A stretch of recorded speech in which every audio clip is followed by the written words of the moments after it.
Hey everybody, welcome to Ron's Computer Videos. This is a video that I've been wanting to talk about for a long time, and really what it comes down to is trying to get all these dead trees in one place to actually do this. When I was first starting out as a young technician, kind of in the early days, before the internet kind of had wide sort of availability for people. You had to know somebody that worked at a college, or you had to live in like a big city or something that had a free net or something that would give people access to the internet, kind of in the early 1990s. So for a lot of people that were starting out kind of in this Macintosh game, the only way to kind of get information on how to repair things, if you were not a authorized Apple repair person, was to rely on books. And I know nowadays you can basically just reach out and get any information that you want from anywhere online, and it's all just at the tips of your fingers. In the old days, it was not like that, and knowledge was power, and that power was held in books. And I wanted to talk to you about one specific author who really inspired me when I was kind of starting out as a young technician, and probably saved my life more than once based on advice in his books, and that's Mr. Larry Pina. Larry was a writer who was also a technician, and kind of in the early days of like the Macintosh zines, where you would have like fan magazines and things like that. Larry would contribute articles to those, and I know that I think he had even like real stuff that was in like real kind of publications. Like according to the back of the book here, he was a contributing editor to Magazine, which you could probably find out on archive.org, and was basically an old-time electronics repair guy who got involved with doing Macintosh stuff. So if you've never heard of Larry, again, for a lot of people starting out in this hobby and maybe doing this professionally, his books were very, very handy because they were troubleshooting guides on how to repair very common problems. And in the early days, they were kind of targeted at even home users who were a little more handy, because it would just say like, you know, hey, here's the repair and this is what it saved you by doing it yourself, kind of thing. So in the kind of the 90s, with the craze of like home improvement books and things like that, it was kind of neat to see these type of things. I'll just read you some information kind of off the back of the book here. I have the complete collection of Larry's books. He wrote 5 books kind of focusing on Macintosh repair, starting in 1990 and kind of wrapping up in 1993. But about the author, Larry Pina is a software developer and technical writer living in Westport, Massachusetts. Formerly a contributing editor to Magazine, he has been involved with electronic sales and service since 1971. He's the author of Macintosh Printer Secrets, Image Writer Repair Alternatives and Upgrades, and a companion book soon to be published by Howard W. Sams and Company. That book has a different title.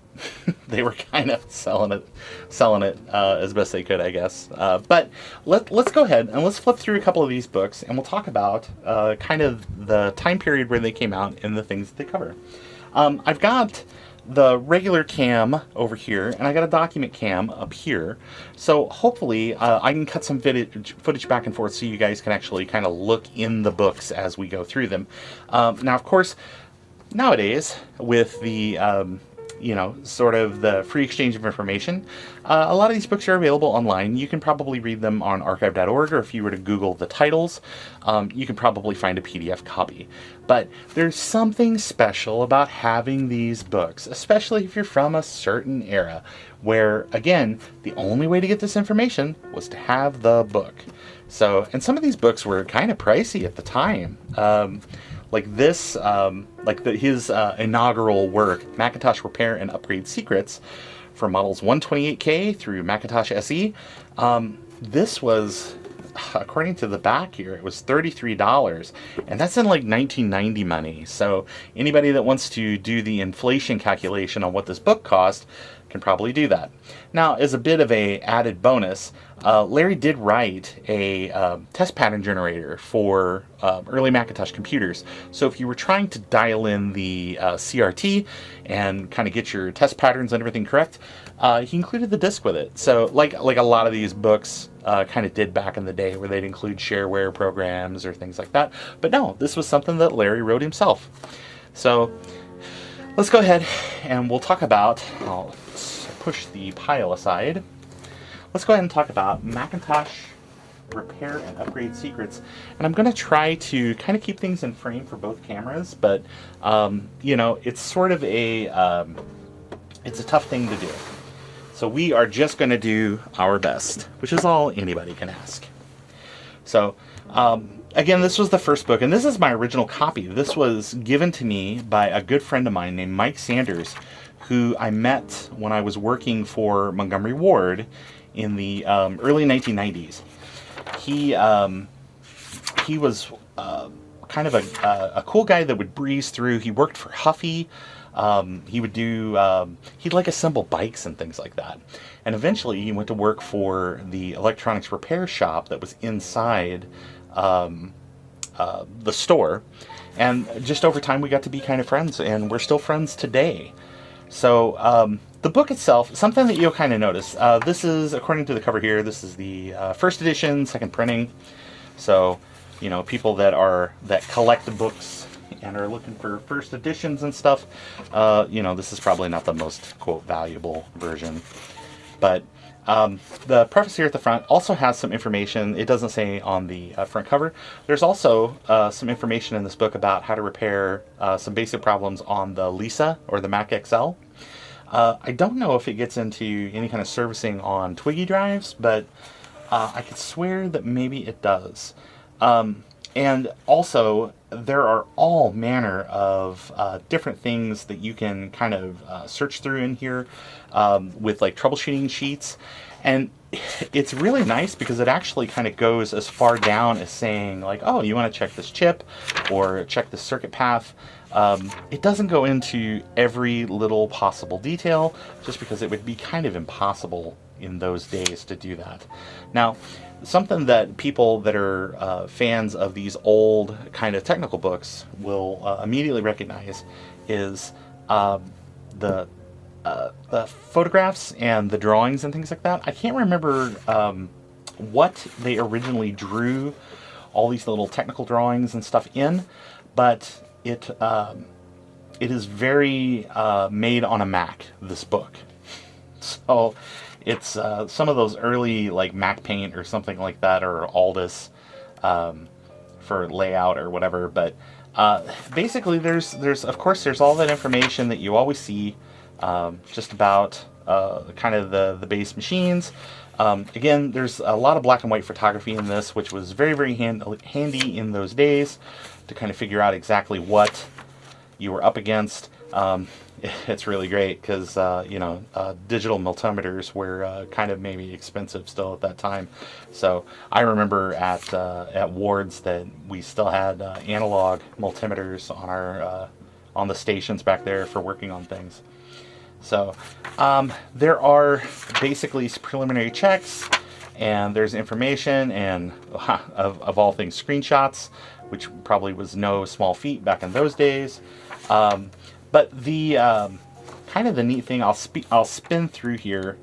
Again, these original books, they rely a lot on hand drawings and things that are more than just photographs to try to get the point across. And again, it does go in pretty deep as you want it to go on sort of the repair, troubleshooting things. The thing that I always found handy is, oh, there's some information about the repairing those key switches. Yeah, I always thought this was great. The recommendations on upgrades and things like that, like there are some fans and where you could tap electricity from to put a fan in your 128K or your Mac Plus, just to try to keep those guys cool. let me go ahead and spin through. There's some more information about the keycaps or replacing key switches.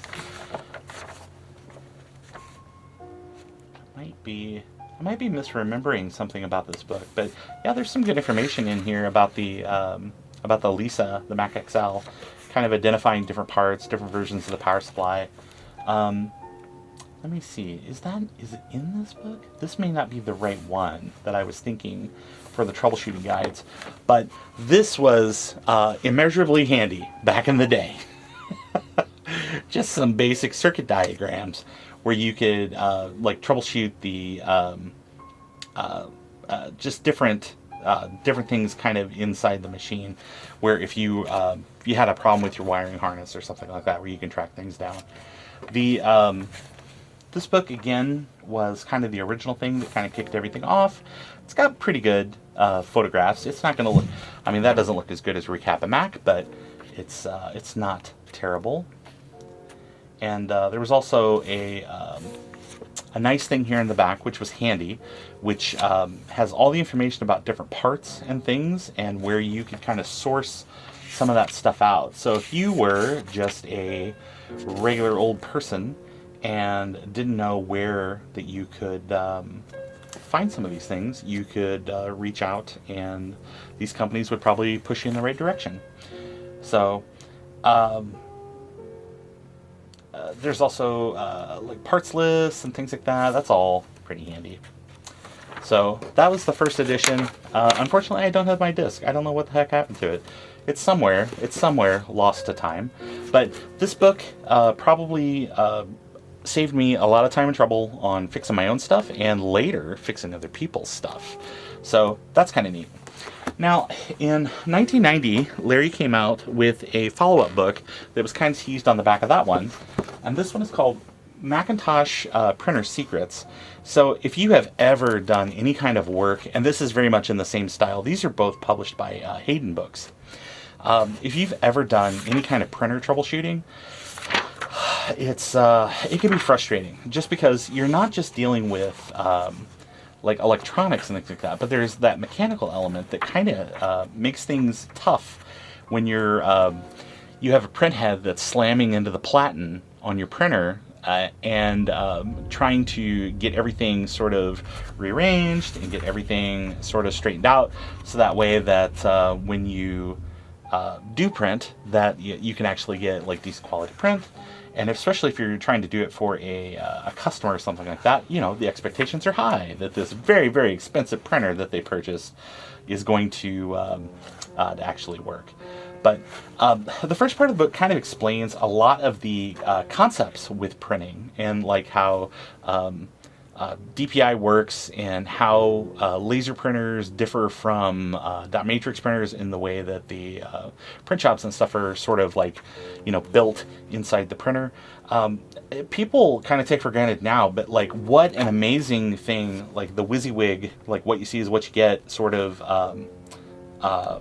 printing was on the Macintosh. If you did it on the screen, that's exactly what it looked like on the printout.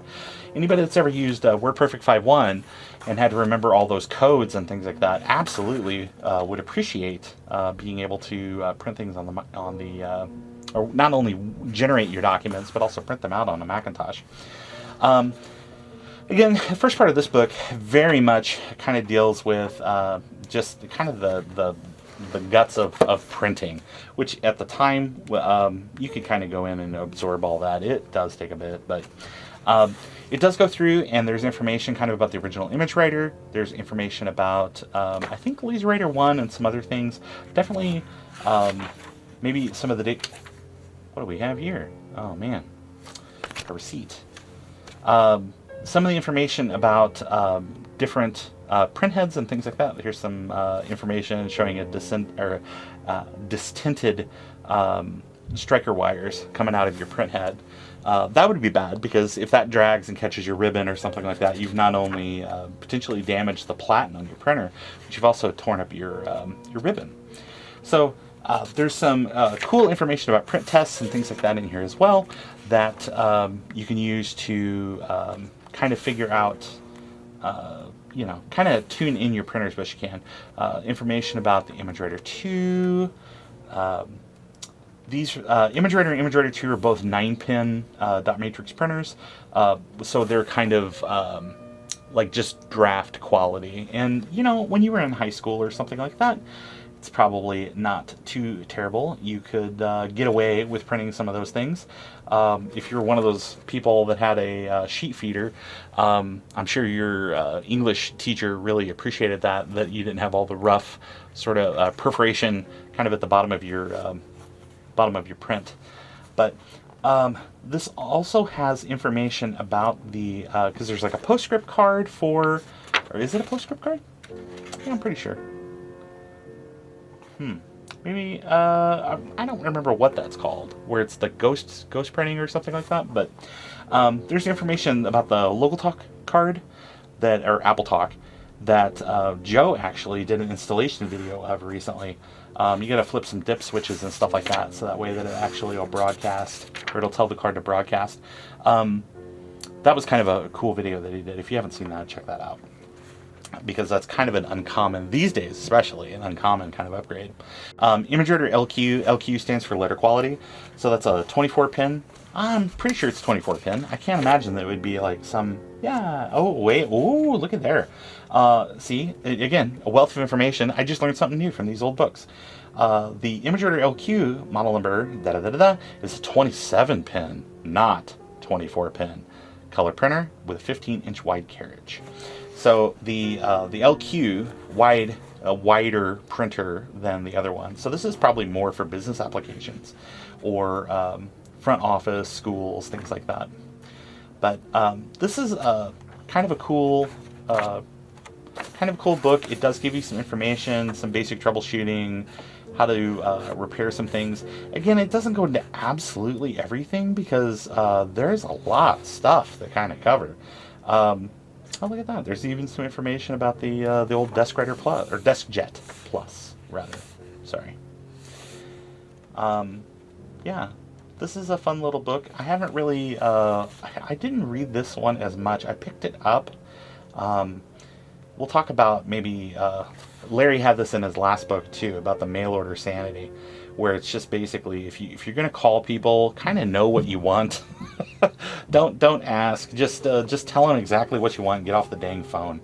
That seemed to be kind of a running thing with his stuff, where it's about time, and time is money. So there you go. All right. So now this is the tough one to find, and I had to actually reach out to a local library to get a copy of this. And not even really that local, because they had to use their book loan system to get a copy of this. But this is Macintosh 2 Repair and Upgrade Secrets. According to the cover right here, it's for the Mac 2, 2X, 2FX, 2CX, 2CI, 2SI, 12-inch monochrome, and 13-inch color RGB Apple monitors. Hey, and this one includes a color version of the test pattern generator. So that's pretty great. The disc is not in here. I've already checked. But this, and this was really checked out of a library. But now this one is a Simon & Schuster book, which makes things a little more difficult to track down, because Brady Publishing sold out, was a division of Simon & Schuster, which is still around. But it's really, really difficult to actually get information from those guys about some of these older titles. The first part of the book right here kind of mostly deals with the monitors. It talks about convergence issues. Hey, there's a great test pattern. And also about some information about component level repairs on the CRTs. Again, information in here as well about the different Macintosh models and kind of troubleshooting different technical issues that you may have. Yeah, Larry's big on fans. I'm big on fans too, because I will tell you what, those machines do get hot, especially if you got them populated with a bunch of NuBus cards. So there's information in here about replacing the power supply. There's oh, this is interesting. Is this where you can... Yeah, actually, this is a really funny page to turn to. The Mac 2 is like the 2, the 2X, the 2FX, all absolutely have to have clock batteries to be able to turn on. So what Larry is showing here is a way that you can kind of jumpstart a one of those machines that might have dead batteries on the motherboard. And I would sure say at this point, those batteries are soldered on that board. I would really hope. I mean, he's even talking about how the batteries leak back in this book that was published in 1991. So I would really hope that if you have one of those machines, that you have already removed and replaced those batteries. I think that there was some information in here about the 2FX that was kind of very good to have at the time. Maybe about like the best practices on RAM and stuff, because the 2FX is kind of a weird machine. It's that 40 megahertz 68030. It has it uses special 64-pin RAM or something like that. PAL memory, PAL memory. And then also has special SCSI concerns on that machine as well. It's darn fast, but Lord, it seems like a pain in the butt to keep those up and running. There's information about video cards and things in here, stuff that you can, how to upgrade stuff. Some information about memory and about the memory speeds that are required for each machine. Some of this information would have been available from, maybe not Crucial, but I don't know. Crucial was probably around at that time, but some of that information was still kind of specialty for Mac people. I mean, if you go to Best Buy in 2021, is that when this is? Yeah, man. In 2021, they still have like Mac hard drives. It's like, just reformat it, people, and save the $20. It's the I'm scared, I don't want to plug a PC drive into my Mac tax. So, yeah, actually, there's some good information in here too about upgrading from 800K floppies to the high density, the FDHD, which on some of those machines didn't just require new physical drives, but I think also requires you to update the ROMs, maybe.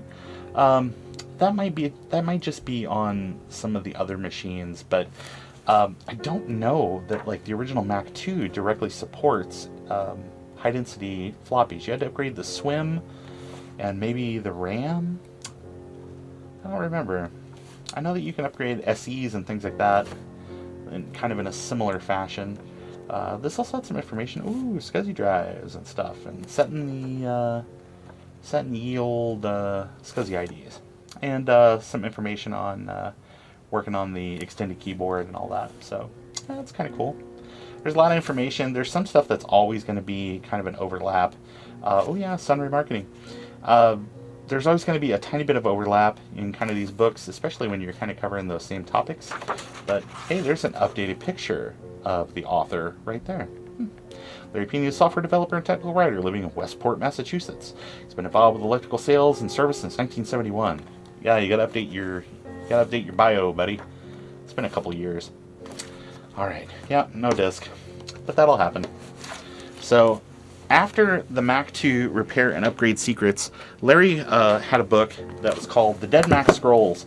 And this is probably the one that people are most familiar with, just because it is, it's inexpensive, and it kind of rolls up some of the ideas that were in these other books into something a little more easy to find and sort of... maybe in a better format. And this is what I was thinking about when I was thinking about the other book. But this one kind of very much adopts the sort of that troubleshooting thing that I was talking about earlier. This book covers early Macs, SE, SE30, Mac 2, floppy drive problems, hard drive problems, monitor issues, the printers, the dot matrix printers, a couple of the early laser printers. LaserWriter 1 is I think a CX engine printer. It's based off the Canon. It's Canon. They're all Canon engine printers here in the beginning, but I think like that original ImageWriter 2 is like a Canon or HP. HP LaserJet 1 basically, and the LaserWriter Plus is it's the same version, but I think it had more RAM and it also supported PostScript. That may not be true. But LaserWriter 2 is those are all based on the Canon SX engine, and those would be printers like HP LaserJet 2, HP LaserJet 3, because I think the 3 is just an incremental upgrade for the 2. It's got a faster print engine, things like that. But the LaserWriter 2 SC is like the SCSI version NT and NTX, and I think NT was for network or something, because it supported, I don't think it supported Ethernet, but it supported something. But kind of the neat thing about these books is this, again, here we go, folks. This is what I was talking about. This is the troubleshooting guide, where you basically have like, oh, well, what's the symptom? What's the probable problem? What are the things you need to check? Here's the parts you need to buy. This is what it would cost you to pay somebody else to do it. So I think at this point, the formula was figured out that this was not just for nerds. This was for regular people that wanted to see, like, hey, maybe I'm not so scared. I can pick up some of these skills and I can repair some things. So I started out with some of these older books where you had to kind of dig for the information. This was really a breath of fresh air, because you could just go through and very easily figure out. So when I see people out on like vintage Macintosh enthusiasts or the straight Macintosh enthusiasts groups, where they're like, oh man, my Mac Classic is got checkerboard pattern on the screen. What could it possibly be? I always wished that that I had my copy of. I probably need to buy one, just keep it next to my computer at work, where someone will say, oh yeah, like, oh, wouldn't it be great if if somebody knew what this error message was. You can just look right here in the book. It's great. It's easy. You can look it up. Lots of times it's just it's bad RAM, or you get a bad chip, or something like that. You talk to actually, this is really neat, because it's telling you based on the code, where it's like, oh wait, nope, it's chip F7, nope, what, chip F8. You can just go through, unsolder, solder new chip on. There's also a bunch of information in here about, like, if you have sort of display distortion, that it'll tell you on the analog board exactly what to fix, which is kind of nice. Vertical collapse. Yeah, definitely if you're one of these people and your Mac has done a vertical collapse or horizontal, I guess this would be horizontal collapse. Or it's vertical collapse because it's not scanning the other direction. Anyway, don't leave it like this for long, because you'll burn the phosphors right off the monitor. It's even worse when it's that like on some of the Apple II machine, like the Apple II, the 9-inch monitor for the LC, or I'm sorry, the 2C. It'll go down to like a dot in the middle if you've got horizontal and vertical deflection problems, or if the horizontal and vertical IC is burned out, that'll just drop down to the middle. Yeah, you will burn all the phosphors off the middle of your monitor in 5 minutes if you were to leave that on.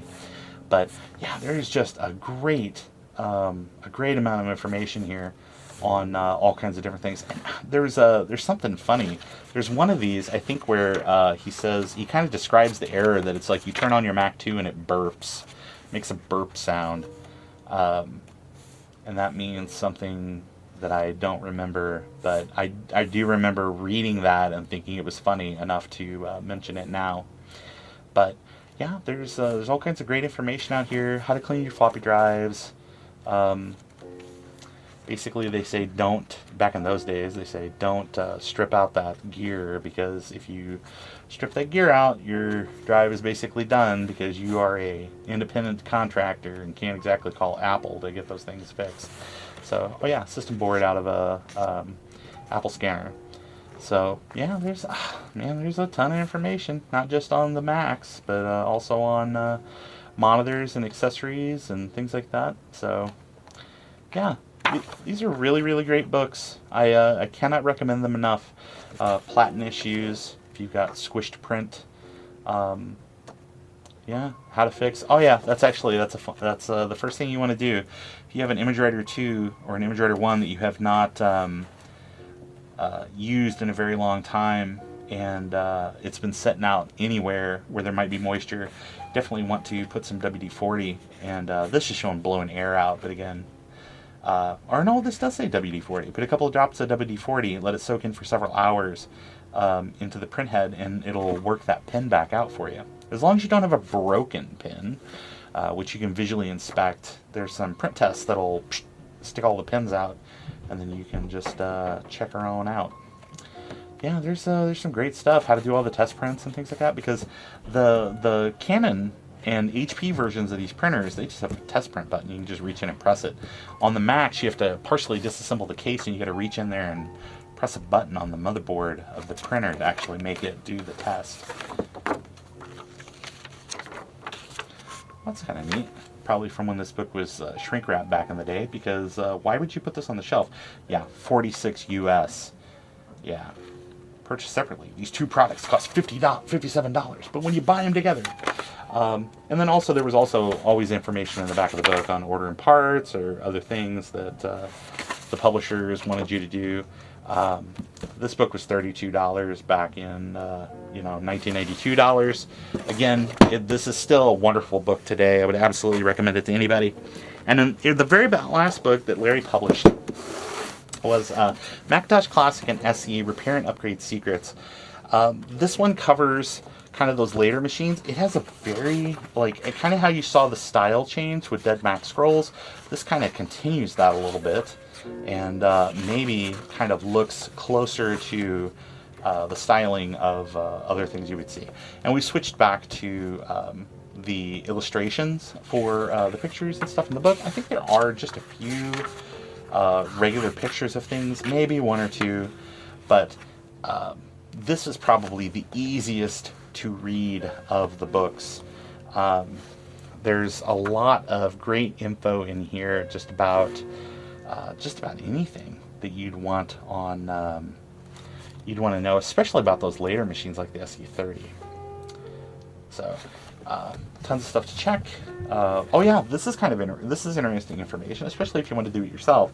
Upgrading from an 800K floppy SE to 1.44 megabyte, which requires you to replace the ROM chips and then also the SWIM chip.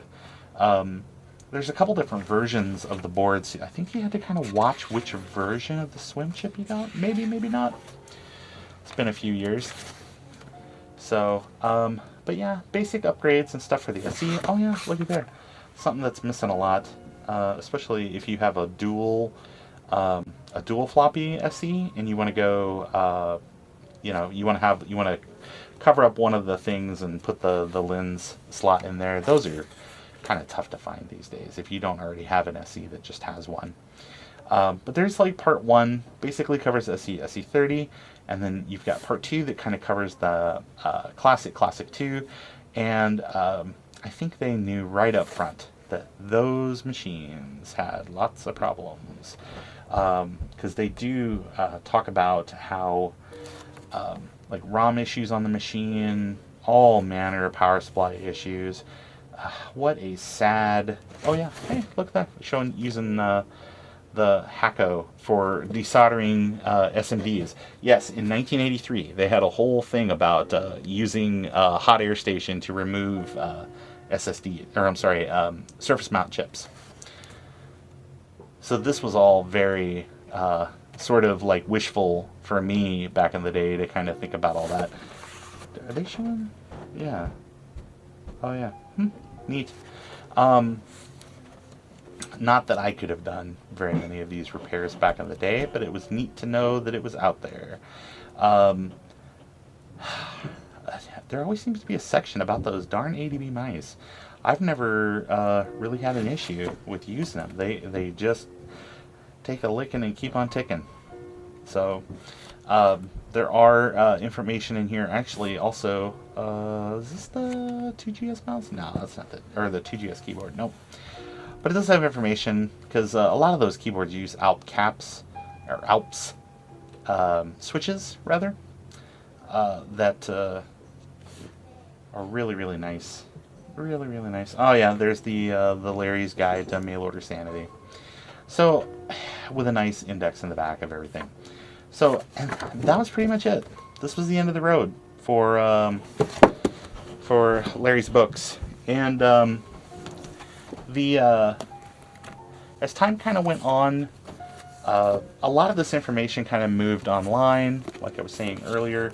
But again, it was so great to kind of have these things just in hand where you could just at your leisure pull out your copy of Macintosh Repair and Upgrade Secrets and fix something that might have otherwise cost you big bucks to kind of get. But as part of this, I was really hoping to be able to track down Larry and maybe do a bit of an interview or something with him, ask him a few questions about kind of the creation of these books and what he's been doing since.